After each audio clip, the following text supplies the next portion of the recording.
കഴിഞ്ഞ കളിയിൽ നിന്നും വ്യത്യസ്തമായി ഡിഫൻസിൽ ലെസ്കോ മിലോസ് കോംബോ കൊണ്ടുവന്ന് 5 വിദേശ താരങ്ങളുമായി ഇറങ്ങിയിട്ടും ബ്ലാസ്റ്റേഴ്സ് ഒടുവിൽ വമ്പൻ തോൽവി വഴങ്ങിയിരിക്കുകയാണ്.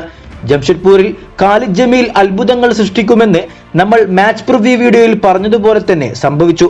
തുടക്കം മുതൽ തന്നെ ജംഷഡ്പൂരിന്റെ മികച്ച കളിയായിരുന്നു കണ്ടത്.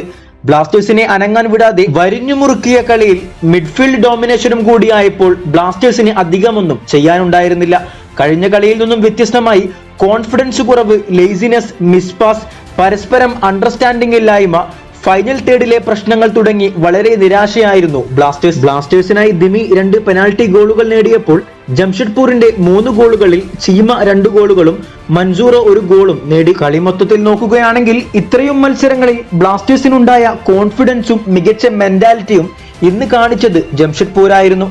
അതായിരുന്നു ജംഷഡ്പൂരിന് വിജയവും സമ്മാനിച്ചത്. എന്തായാലും ബ്ലാസ്റ്റേഴ്സ് തോൽവി വഴങ്ങിയതോടെ അടുത്ത മത്സരത്തിൽ നോർത്ത് ഈസ്റ്റിനെതിരെ ജയിച്ചാലും ജംഷഡ്പൂർ ഷില്ലോങ് മത്സരത്തിൽ ജംഷഡ്പൂർ തോൽവി വഴങ്ങിയില്ലെങ്കിൽ ബ്ലാസ്റ്റേഴ്സിന് ഇത്തവണയും സൂപ്പർ കപ്പ് സെമി സാധ്യതകൾ അവസാനിപ്പിക്കാം. വീഡിയോ അവസാനിക്കുന്നു. കൂടുതൽ കേരള ബ്ലാസ്റ്റേഴ്സ് ISL വാർത്തകളുമായി അടുത്ത വീഡിയോയിൽ കാണാം.